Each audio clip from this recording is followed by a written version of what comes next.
We're taking the week in review from a youth perspective and to say that how involved are we bringing in this 70% of the population into this conversation, whether they want to be from an audience point of view or from a leadership point of view. There are many things that did happen this week politically in terms of governance and what we're looking forward to into the next couple of days and what it actually means for the direction in which the country will go in the next 1 year. To help us out in this conversation today, National Youth Leader Njeri Kahiga is here with us this morning. Good morning, Njeri. Good morning. How are you? I'm very good. Yes? Yeah. We know that your finger is on the pulse and that your eye is on things, so we're going to get your opinions through this today. Thank you. Joined by Odanga Pesa, who is the Secretary General of the Agano Party, also here with us this morning. Good morning. Good morning, thank you. Karibu sana. Asante. Thank you for being here today. Before we get into things, because we know that it's going to be warmed up quite some, Dennis has taken us to Egypt this week. Yes. We'd love to get your interpretation of the proverbs. 107 million people is the population. Suez Canal is the lifeline of the country pretty much because it handles close to 15% of the global trade.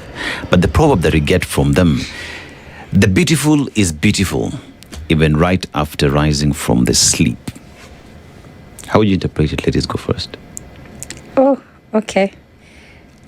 So you want us to interpret the beautiful is beautiful even right after rising from the sleep. What do you think Egyptians are saying? In this case, the sleep is the country, the continent. Whichever way you want to interpret it. You see, this issue is a global issue.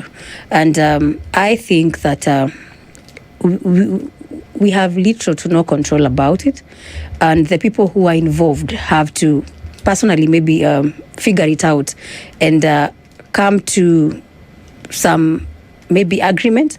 But what is going to happen is that we have now come to a situation where in this generation now, the kind of wars that people get into are not just wars about them, because today we are being told the cost of fuel in Kenya is rising because of the war that is going on. But in the next few years or so, as the global village takes up technology and everything else, maybe we would talk, when you talk about the beauty, is that we can't avoid it, but we need to know how to manage it in future, that even if there is a problem, it does not hit us as up. You see, the problem we have in Kenya is that the shield we have in terms of our economy is a very thin line, such that if anything happens, even in Tanzania, Uganda, just in East Africa, we are born to get affected immediately. Well, then how do you interpret it? Thank you. I think it's a question of responsibility and sustainability in terms of planning. To an extent that, just like she has said, we must cushion ourselves by building a responsible culture whereby we build our own systems to an extent that we shouldn't be easily faulted or not strong when things happen around our neighborhood. So it's building a culture of strong institutions and responsibility. To an extent, we remain firm no matter what comes abreast. Thank you. Okay, and that remains, isn't it? All right. Certain things happened. Let's start from last weekend. Getting into this week, what seems to take the day in the country at the moment is the politics of the day and what will happen in the next election. And there's a lot of scrambling towards that.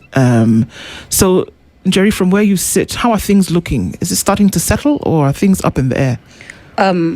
In terms of, politics is not literally just the political, when we go to politics, rallies and everything. I think the state of the nation is quite a mess in terms of our education, in terms of our healthcare, in terms of development. We are way behind what the financial years should have provided. For now, 3 years, slightly head into the fourth financial year. And I think that the leaders we have in office have made deliberate decisions to ensure that the speed in which they take our taxes is not the speed in which they deliver what they should deliver with our taxes. And the speed is becoming a problem. And again, we are heading to a financial year conversation. And I'm going to be worried if, again, we are told an increment of taxes, because it is not a problem when we pay taxes. Nobody has a problem with paying taxes, but we cannot be paying taxes with a speed of 200. Then you want to bring us development with a speed of 5, if not 3. And in the same country, you want to the speed of your expenditure to be very high, but when it comes to the delivery to mwananchi, it's very slow. Kenyans are asking, in a country where we have 8 million per day for the deputy president to fly around in a chopper, but we don't have capitation for education. Kenyans are also asking, in a country where the president is the one who is starting fights with private institutions like the Nairobi Hospital, but nobody is concerned about Kenyatta National Hospital, which serves more numbers and a bigger number of people who are quite vulnerable. But the president is more concerned about a hospital that is already making profits. He's only interested in whatever as a person, as an individual, he can make out of that hospital. But when we look at our healthcare, it's collapsing. We are talking about Daily Nation headlines where they're telling us that SHA has debts to county government amounting to how much? 8 billion. That's a lot of money for county governments. We are crippled in devolution. And the moment we cripple devolution, we are left at the mercies of a national government that has no intention at all to give the same services, because if you devolved a service, then you have no mechanism to give the service if the devolved collapse. And again, we are heading to a situation where political activities are fully funded, but fundamental activities don't have funding. We are heading to a crisis of being told IBC needs more funding. You know, the ballot box will have to get to Turkana, but today, food basics, just basics there are not able to get to their location because of bad roads, insecurity. There will be fully secured IBC stations and all these. Kunakuwa na polisi wanatumwa everywhere in the country during elections to safeguard boxes. But today Kenyans are being killed left, right and center from insecurity. Even back in the villages, just normal security. You know, we come from a country where right now it's possible that a Land Cruiser is not having fuel when you need it to come arrest a robber. But I tell you, when maandamano comes, they have full tank to chase around the young people. We have gone to an extent of our ambulances. Ukipiga saizi kwa ambulance wanakuambia kwanza tuingie petrol station tukunywe mafuta na ni wewe uweke hiyo mafuta. We don't have emergency services nowadays because institutions are underfunded, institutions are crippled, but at the end of the day, guess what? We have a country where goonism is more lucrative than the jobs and the funding that government is giving to young people. You know, government is giving 22,000 for Nyota Fund. Yes. But it pays 30,000 for goons to show up in political rallies. Oh, so is that the going rate for goons today? So which one is the better rate? You see, in this country, we say there are no jobs, but I think kuna kazi kama unaweza kubali kuwa goon and it is paying well and you are given security because the police and the goons work hand in hand. And if you are a goon who is more visible, you might end up being a member in a board of maybe a hospital, of maybe these big institutions, but you don't need any other qualification. You just need to be a goon enough that the government ensures uko mahali unapangwa. Odanga, how would you rate the situation that the country finds itself in, especially the week that we find ourselves? So we have the fuel issue, we have no capitation to schools. How would you rate the situation in the country?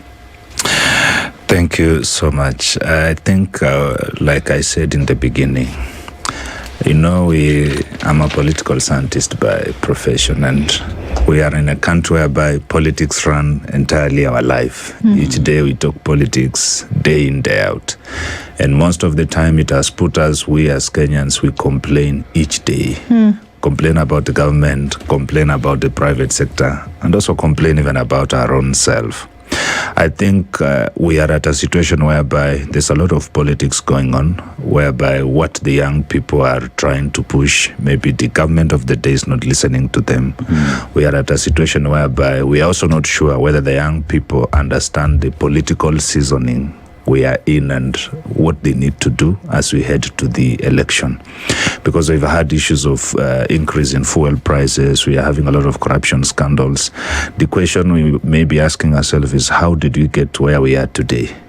Because unless you are able to understand how you got into a problem, you may not really get a solution out of it. And it is a question of are we really doing enough in terms of political mobilization, political realignment to understand? Because if we do not deal with the problem, after 2027, we'll still have the same problem continuing, whereby we'll have people saying the government has done this, the government has done that. And that becomes a question of who do we elect to the National Assembly, because these are the people who have been tasked with making laws and ensuring that what the citizens want is done. We have a parliament that has not been so considerate in trying to understand what are the needs of our people. In extent, we have a parliament that has danced with the executive to do what the executive want. So we are at a time whereby we have to understand that we need a robust, stable parliament that will be able to take the initiative to ensure that whatever the national government is doing is in line with what the citizens want. Because if we don't cure that, we'll still continue with the culture of problems. That's why, like my sister here said, a goon will be appointed a member of a hospital board, while there is another that is serving young people who will not get it. We will not have a problem with him being appointed, but we are saying, can the appointment meet, the credit that it deserves? Many would say they have a problem with that appointment. So, because in terms of, if you take somebody who does not have the know-how and put him in a docket that is so serious, that is health, then what communication are we putting out there? Yeah. So I think it's a question of us, we young people, and even the general population, to understand what type of leaders are we electing? Because if we have a parliament that is not stable, it's not stable in making laws, ensuring that that's why you see they will sit and just vote in anything without really caring. Does it hurt our own people? We'll get into 2027 still electing the same people and get to 2032 still lamenting. So I think we need to build responsibility and ask ourselves, what kind of leaders are we voting in? And it starts with us in terms of how we're mobilizing ourselves to ensure that we take this process on a serious front and bring in people who will understand what we want as a nation, so that we don't build a culture of complain today, complain tomorrow. Let's, for the first time, take it a bit serious. Say we are tired with these headlines of I don't know who has looted what, I don't know who has been appointed to what board, and we want to see young people taking the voters card, coming out, voting fellow young people who understand what our nation is as per time.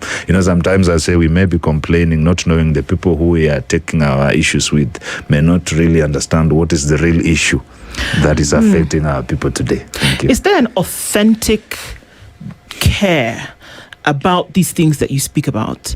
Because who are the people who are filling these rallies, for example, where handouts are being given? And please note, I said the rallies where handouts are being given. Who's filling those spots? The rallies where even the goons that you speak about, who is offering themselves for these positions? It's the same people that we talk about that on one hand will support a government, on another hand will not support. Who are the people that are filling these halls, stadia, that are getting the handouts, that are not even listening to what's happening during the day, are waiting for the end of the program so they can get what who are they? You see, government has a tendency, or rather the political class that has been there for a long time, has created a system whereby we put these people in a situation where they have no choice. In that they are going to vote for us because they listen to our very good manifestos. They are going to listen to a manifesto that when they listen, they feel that, this manifesto is speaking on my behalf. It's going to solve my problems. But then when they get into office, what they do is the opposite. They ensure that they have crippled down the same voter who had so much hope. So this voter is left in a situation of saying, because this leader is already in office for now 3 years, it's heading to now, 15 months to elections. What do I have to gain from this leader? Let me go to his rallies, nikule pesa yake, then I'm going to vote them out. But what in most cases they forget is the responsibility, the buck stops with the voter. Because I sometimes, as a young person who is vying for women rep Nyandarua County, keep telling the voter that as long as you have made it your business as Kenyans, that every 1 year to elections or 2 years to elections is when you're going to make money, we're never going to have elections. We will only be having people opening businesses and others closing. Closing ni wenye wanafukuzwa. Opening business ni wenye wanaingia. So what has happened is just an interchanging of traders. Huyu alikuwa anauza sukari, mwingine ameingia anauza unga, lakini wote wata-inflate bei.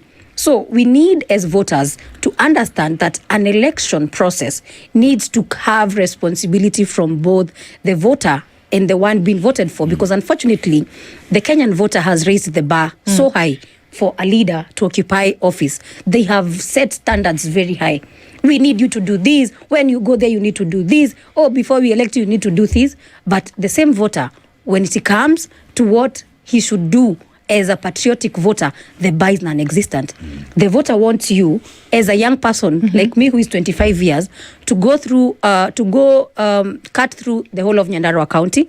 When we meet, after I talk to them, they ask me, unatuacha aje, unatuachia nini? They expect you to leave them with chai and some matumbo. They expect you to show up in burials and at least give some contribution to the funeral preparations. And remember, the voter needs to understand there is no allocation in government that is called pesa ya mchango, pesa ya mazishi, pesa ya harusi, pesa ya rorasio. There is no such contributions. Those are the money that any politician brings in those events is supposed to be his personal contribution. And let's be honest, we can't be having personal contributions of an MP in a month running to 4-5 million, yet his salary is less than $1 million. So where is this deficit coming from? From your taxes. But you as a voter, you've listened to people tell you, huyu lazima tumfukuze akujangi ground. They are willing to kick out a member of parliament who is ever actively doing representation in parliament. But are they though? Njeri, are they? Are people today? This is the thing. Is there the connection between this person who is at the center of representation? Let's take a member of parliament. It could be a senator. It could be a member of the county assembly. Is there the realization that in the last so many years, it could be 5, it could be 10, it could be 15, that we have not seen that representation, legislation, oversight taking place as a result of this person, and that my next decision will be to remove this person because I see that, and it's not being caught up in the furor or the lovely feelings of an election? Are people finally making the connection between, in order for good governance and leadership to take place, you need to have the right person? Are people actually making that connection today and saying, if I'm going to get from point A to point B, this person is what is standing in my way, remove them, put the correct person? That is why I was saying the problem comes with both the voter and the person in parliament or county assembly. The standards they give each other are not what the constitution entails, because I can tell you for a fact, there are politicians who have survived in parliament, county assemblies, because they don't like to show up in any burial, they don't like to show up in any wedding, they show up in all social activities. But when you go to Bunge, look at what they have done in terms of laws, nothing. What they have done in terms of legislation, nothing. You go to Bunge, they've never talked. The only time they opened their mouth is drinking water and saying, yes, Mr. Speaker, sir. But those people are able to sustain ground with handouts. And unfortunately, the voter does not, information is there. The voter understands that these guys should go to represent them. But again, the poverty levels in this country have made it very difficult for the voter to sustain what a voter should have about a leader. The expectations of a voter are beyond what the mandate of a leader are in this country. But on the other side, when the political class realized that these people don't even know what they should do, they took advantage and made sure, as long as I'm able to attend social events, as long as I'm able to sustain handouts, I am at a good place. But the Kenyan voter right now who attends rallies, both in opposition, both in government, both of them are there to make money. Both of them are there to hope that after this rally, tutapewa unga, tutapewa 200, tutapewa sukuma. Right now in Olkalao constituency, where I come from, Nyandarua County, we are heading to a by-election. And the conversation there is very sad. Nobody's talking about we are going to elect a leader. It is literally a conversation about bravado, political bravado. Which party is going to outshine which party? Number 2, the people there, the conversation around the people in government is, we are going to pour money. We are going to pour money. Let's see who has more money. The voter there, on the other hand, is saying, it's my time to eat. Mbeere North, walikuwa na yao. Kakamega, walikuwa na yao. Narok, walikuwa na yao. It's now my turn to eat. This voter is going to eat money from these politicians who are coming to seek position. This politician will go to power for 1 year and 15 months with a deficit of 50 million. How do you recover 50 million within 15 months? You can only ensure that the financial year 2026, 2027, yote, by the time tunafika August, umechukua half the amount. Ndio you, if your budget is 200 million, you take half the amount, then you recover your 50 million and you make your 50 million. Now, who do we blame in this situation? We blame the both people. The person mwenye alitoa hiyo pesa akaenda akamwaga, and the person who received the money. So what I am sustaining as a conversation as a young person, we must have standards for both the voter and the leader. Right. As long as one bar is non-existent, the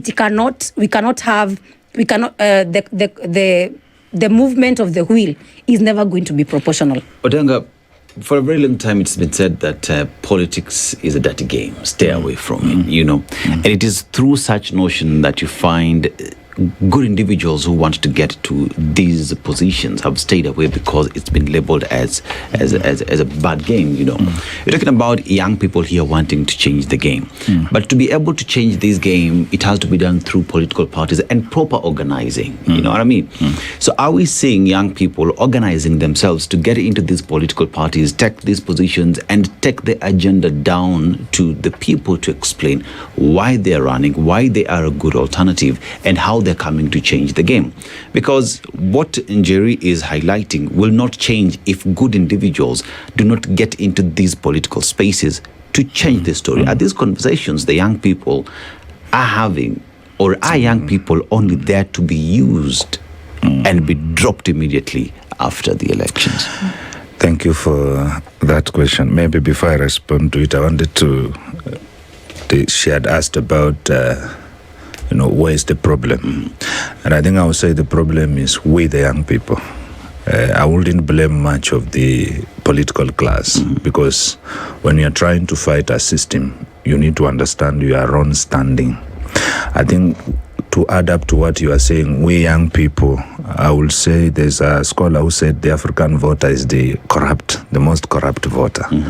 Yeah, to an extent, we put our demands out there and we still expect those people to meet the demands. But those people have already bought us even before they get into power. And the question we are asking about, are young people participating in political parties? That is a very critical question because we've seen majority of our fellow young people do not understand the process. You see, in life, you cannot do away with principles. In election, you have to be in a political party, you have to participate, you have to either be a candidate, an aspirant. Look at how we got into the Gen Z maandamano that almost brought this country to a stop. And from that, personally, and even other like-minded, we thought by that we'll see a robust engagement of young people around political parties. But you see, we had this adage of we are tribeless, we are partyless, and all those kind of stuff. You cannot change a system over a day. Something that has been there over time, you have to build stamina to be able to counter it. And the only way young people are going to make this count is if we participate in political parties, by being members, by being aspirants, and by being officials. Because this election will be done in a polling station. This election will not be done on space. This election will not be done on the road during maandamano. We have to go online and make it count. And for us to get the right leaders, even in the National Assembly, we have to vote our fellow young people or vote in even the other age groups who understand what we want as a nation. I think from where we are, I will say we are yet as young people to understand that election is a process.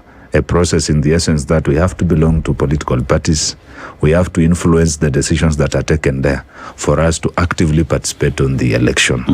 I still see young people waiting to be, told, come out and register as voters. And a good example is look at the 2022 election. A whole 7 million young people did not vote in the election. If you look at the IBC statistics. Maybe if they were to vote, they would have their own president. Yes. And right now we have close to 2 to 2.3 who are registering as voters. So that is coming to about 9 or 10 million. That is a group that if they decided they want to change the politics of this country, They will vote in young leaders. We'll see our sister here, Njeri, being voted in as women rep. We'll see all the way to the top. But you see, still the way how we are mobilized. These people have first ensured that young people, because of, as a nation, we have not done so much in terms of industrialization, in terms of job creations. So most young people do not have jobs. And all they do is they are now mobilized politically. Come, we are going to give you handouts. And in the essence of that, it changes their decision and their power to vote. So I think what we should be doing now is to encourage young people to register as voters, to ensure they belong to political parties. If you ask many of them, they will tell you they are not in any political party. Some of them have been registered in different political parties and they are not even aware. They don't even know the political party they belong in. Such a person may not make a sound decision by the time they get to the polling station, because he's not belonging to any ideology of any political party. He's not participating in that election.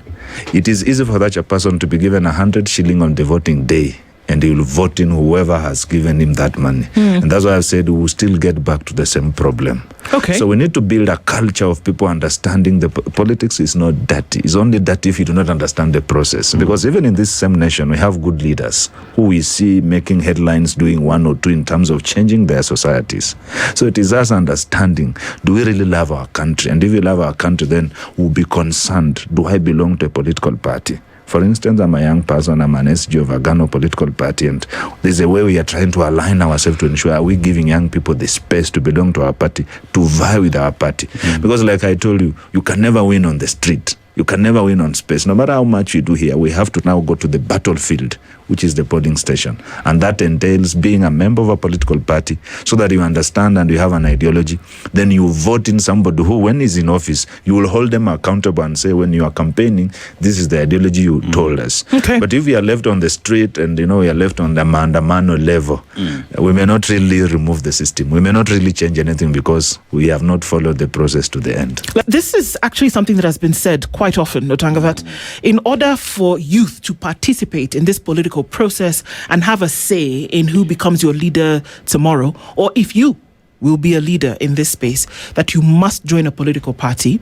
And so people struggle with this because in as much as there are younger people in this, in these positions today, the times that have changed also dictate that people don't want to be boxed in. And that's kind of like what a political party does. This happens in the same space where I will go and register a political party to suit my needs at that point, not necessarily because there is some ideological direction I want to take for the country. So how do we get people to say, you must join a political party, you must then have the numbers, you must follow an ideology, when I can wake up today and say, okay, wait, you chased me from your party. Then I can go independent, or I can say, the Four Cousins Independent Political Party, we can start something today, we can go, we be registered and we move. What ideology is it based on? It's not. Thank you for that. I think I would say that's why parties are democratic. Democratic in the essence that if you join them and do not agree to the ideology, you are free to move to another one and still even go independent or create your own. The reason they say a wise man learns, when you look at the 2027 election, is turning out to be more of, it's going to be a party election. That's why you see a lot of parties coming out. You see, you cannot change the system over a day. What you have to do is you have to understand what the system is doing for you to be able to build capacity to counter it. And nobody has forced young people that it's a must. You have to join political parties. We are saying this is a political process. And in political process, people are organized around political parties. You are free to choose a political party to join. Number one, we are young people for your own mentoring. Number two, to be able to participate and vie. Number three, we said in 2027 we had 7 million people who did not vote. Most of them were young people. To add with the numbers registered now, that is close to 9 million. Why is it not possible for us to put our minds together and create a party or come up with a party that represents what they want? If there are system changes or even problem changes with how they see the governance. When we say that we allow young people to go independent, the question is, imagine of a young person vying for governance and an independent candidate. will they be able to build the capacity to be able to participate? When you are looking at election, you look at it in terms of from an idealistic point and also from a realistic point of view. Looking at the 2027 election, we see a lot of parties coming in, so there will be a lot of party politics play. You see, we can't then now say it's not a must, I belong to a political party, I am being forced, I don't believe in this idea. That's why even in parliament, how comes nobody goes and is voted to sit in your home alone, you don't go to a parliament? It's because that is an established body where people go to make laws. You may have your own reservations and a few ways to see things, but you still have to go there. Yes. The same way we are saying, we are talking about parties because you even see the ODM and the UDA. You see even the president, immediately he landed back in the country. What he did was to have a meeting between UDA and ODM to try and sort out the issues of zoning and what have you. You see the other side being led by former deputy Rigathi. They're doing a lot of party politics. You see almost 3 parties were launched in these months and given certificate. That tells you that going to 2027, we'll have a lot of parties. So you see, if we understand that is the way to understand these guys and remove them or change what we do not want, then we also have to come up and participate or belong to a political party. Because if we shy away and say being in a political party is an old way of doing things, I'm an independent mind, I can just go on the street, and say, I don't like politics, I don't like what's happening in governance, therefore I'm going to vote out. The essence of political parties, political mobilization. We've seen the former Prime Minister Raila Amolo Odinga, the late, why he was able to, control a lot of ideologies around, because most of his members were organized around a political party. There's an ideology they believed in. So even we as the young people, we also have to build an ideology around a political party. There are some people, I can tell you, will wake up and they don't know even who they are going to vote. But just because they belong to a political party, they will remember, in my political party, we agreed this is the presidential candidate, you can never have an equality whereby everybody will know what they are doing. This is a society.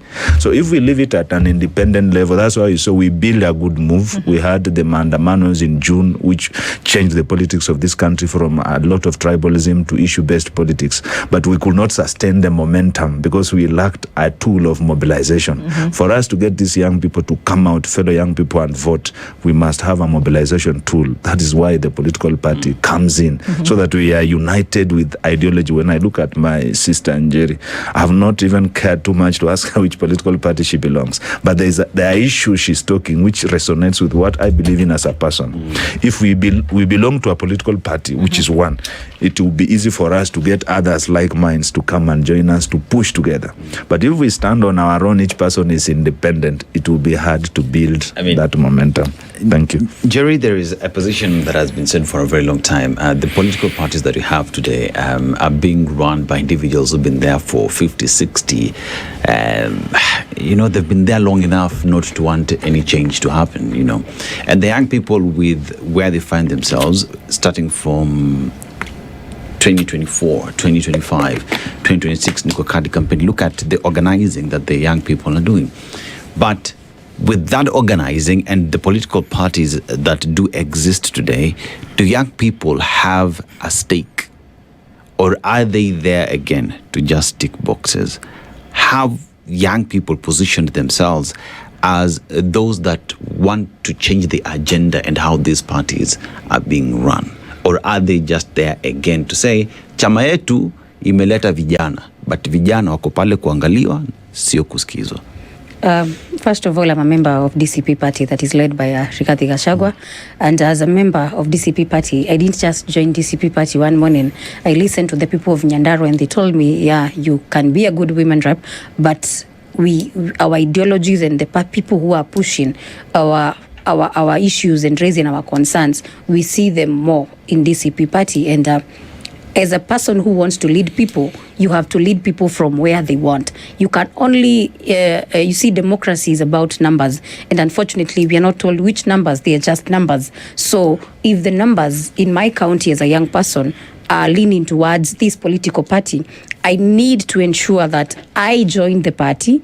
I take charge of what I can be in that party, whether I want to be an active member, whether I want to be an inactive member, whether I want to be part of the policies that are being made, the youth manifestos, economic ones, women charters and all these. And again also, we as young people, of course, by the virtue of lack of funding, have not been able we've not been able to come up with a party that particularly the party leader is a young person. Reason being, when you go to ORPP, the requirements for you to own a party, you have to have physical offices in a certain number of counties, more than half the counties. Before they give you that certificate, the financial cost that you're supposed to undergo as a group, the young people cannot afford that. Number two, ORPP has regulations that you just can't have a party of young people. You need to have the old agenda. So meaning, even in your NEC membership, in your other secretariat, you have to balance between the old, the young, and everybody. So it means even if a young person was to have a party, they have to still incorporate the older generation. They have to still incorporate different categories of people. But what I'm trying to, as a young person, do, because we will not always be there to say we don't have funding. Tomorrow we will have funding. Tomorrow we will be party leaders. What I think we need to make the Kenyan voter and the political space in Kenya understand is that we need to move away from having to have vehicles every other election. We need to try upgrade ourselves to the global way of doing politics, where you stand up for something. Today, when we talk of Democrats and Republicans, we know what they stand for. We don't even need to ask the person who is going to be voted for as a Republican what they'll stand for in terms of economy, what they'll stand for in terms of social policies. We don't need to ask. We know what those we know that side, what it stands for. They can only come in to voice, but the ideology is already there. It has a very strong foundation. So you either implement that or you get out and somebody else comes and implements. But unfortunately, the system that we have in the African countries, our ideologies have a timeline of a certain period. You know, what we stood for right now. Me, I was part of Azimio government that we tried having Baba as a president. But 1 year after elections, the ideologies he stood for, suddenly they changed and he went to broad-based government, and I was left asking, sasa huyu ameenda broad-based, mimi nimebaki opposition, you know. So as young people, what we need to do, we need to challenge status quo by giving civic education to because in the next 20-15 years, generations will be having a bare minimum of Form 4 education level. So they'll be able to, we will no longer be talking about civic education in Kikuyu language, in Kisii, in Luo language. We'll be having at least a bare minimum of understanding how to read and write and understand what we need as a nation. But again, we need to grow a culture of we ourselves as voters funding political parties. Until voters agree to fund political parties, they'll never be independent, because somebody somewhere is seated with his 15 million and is wondering, which business do I open? Then he thinks of a hardware. No, it's not going to give me profit in time. Do I do a salon? No, it's not going to give me profit in time. But this 15 million, I can fund a party and they give me a slot for member of parliament nomination, and I have a salary like a member of parliament. I have powers and privileges of a power, you know. So this person will look at it and say, instead of me doing this business, let me go take this 15 million to a certain individual, and I'm going to get this opportunity. It has been there. It has been happening. We would be lying to ourselves if we said that business is not happening in political parties. Today, when you hear a police station is being closed down because the person who had given this police station is no longer in the broad-based government, and he has decided, I will not renew your lease. If you look at it very well, you understand that the political class has understood how to hold hostage of very many institutions. Can you imagine a police station is being leased by an individual? We are yet now to hear, mimi nimechukua Land Cruiser yangu, takuwa nabeba nayo mboga. You know, so what we are talking as Kenyans, we need to ensure that the voter again takes the responsibility. And because you see, when Obama was doing campaigns, we saw the $1 campaign. Today, when campaigns happen abroad, they are people oriented. So this person knows that whatever campaign money I spend is on these people. The Republicans fund their people. So these people go there with a lot of responsibility. Today, when we look at those global politics, I look at a woman who is called Kimi, and they say, if Kenyans would take it up upon themselves to bring in this culture of making sure that our institutions are independent. Because if I fund a political party, I am going to demand for what I want. And chances are, a young person who did not give the money, a young person who did not give products to that party, will have to be compromised. And that is why, as young people, we need to be open to understanding that these systems are very deeply rooted, that we cannot just wake up and fix them today. But because we are learning, so the problem is funding. So what do we need to do? We need to give civic education to the voter to fund. When the voter funds, a party is able to tell you. Because today, I will tell you, today, even if you are a murderer, even if you are a wash person, you walk into a political party with your 200 million, I am telling you tomorrow, you will have your seat placed to the VIP section and you will be treated with so much respect than a young person. So there's a lot of work to do then. There's a lot of work to do, I agree. Because that I agree. The system is corrupted. Yeah. Very corrupted. Essentially what we are Very saying. corrupted. So folks who are, you can't change it in a day, but then what are the inroads that you make towards changing that? Because we are saying that here we're saying, okay, get more people into the system. Have more people come and offer their services to run. There are people who are doing it today. They want to be the MCA because they've been talking and they say, okay, let's get involved. But what we are saying is that the system is already corrupted. It's already chafu. What we need to do as young too. people, we need to build capacity, and we also need to ensure that when we are moving towards the cleaning up of the system, we do it in a way that the lifespan of the changes are not just 5 years, are not just when you are there. You entrench them the same way they have entrenched corruption. Can you imagine today, we are talking about for you to vie for any elective position, the numbers are running in millions, So we need to move away from making politics in this country more about business opportunities, more about what money you made. There are people, by the way, who will this year withdraw money from banks. They no longer want to get profit from banks. They don't want to get the bare minimum. What are they called? Those profits that we get from the bank. They have seen, if I give a politician 10 million, atarudisha ikiwa 15 million. Lakini nikieka hii pesa kwa bank, it will not even make maybe that 1 million. So what we need to do, we need to agree. Me as a young person, mimi nimekubali.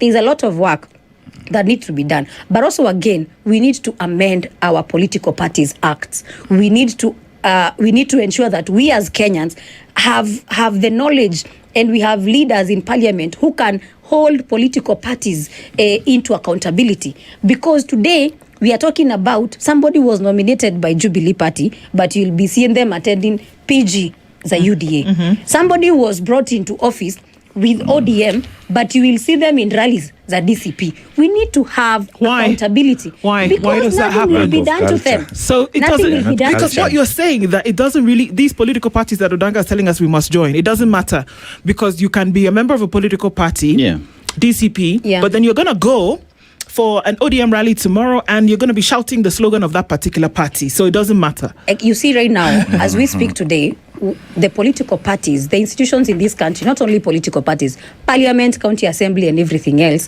has become an extension of the executive. By the way, today if you are in UDA and you are seen in opposition rallies, my friend, your files in EACC will suddenly pop up. But if you're in opposition and you attend a government rally, you are safe.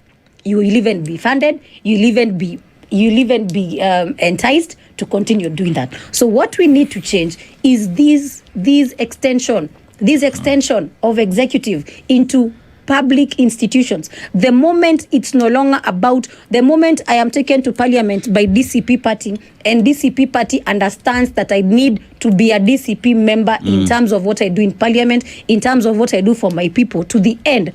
But sasa tukifika pale ODM wamefanya handshake na UDA. Ule mtu alisema slogans za Azimio inabidi aseme za broad base. So it becomes a whole mix up. Let me bring in Odanga, briefly Odanga. Power is never given. Power is fought for, right? It's taken pretty much. And one asks the question, understanding how political parties play their games, right? Are the young people ready to take that power? Because no one will sit here and see you threaten my position and say, Baba, come, let's sit and have a conversation. You have to get into that space, get dirty and fight for that power. But then again, You look at many young people who've been voted into office. They have let down the country. There's a conversation that we must have. So as people who want to get in, how do we change the story? Because many are saying, hata upigie a young person aingia pale, yeye pia ataingia pale, be corrupted, soko itabaki kukua chafu. That's why I said we just need to change our mindset and understand that we must love our country. So that if we get into these positions, Kenya is at our heart. Because, like, I agree with you, we also have fellow young people who have had the opportunity, and when they got into these offices, they were even worse, more than some of these people in the system you're talking about. So I think it's an issue of building a culture of responsibility and good leadership, because we are going to get into these offices, we are going to fight for it, but do we really stand for our nation? So that we not just also here saying we want young people to take over leadership, and then after 2027 young people take over. Like, I know of a governor somewhere who is of a youthful age. By the time he got elected, there was a lot of hope that he was going to transform his county. But the man has turned the county into a hell to an extent they're even wishing they had the old man who was there before. So in an issue of really, do we as young people love our country? Or are we also fighting for a chance to eat? Do you? Yeah, I do. That's why Do you fight to eat or fight to love the country? No, I will tell you, we must fight to love our country. Because if we have a country that is orderly and has a culture, each one of us will benefit. But if you have a country whereby even we young people, we are not fighting because we want to bring any change. We are fighting because it's also our time to eat. It will be a culture of eating, and there's nothing we are going to do to turn this country around. So I think it's a time we as Kenyans, a good example, I say, if you go to South Africa today, you see a proper controlled traffic, because they love their country, they understand the order. If you come to Kenya, it is totally opposite. As you are waiting for the traffic lights, you see your colleague like as if he has not seen the traffic light. That draws to how are we cultured as Kenyans to understand leadership?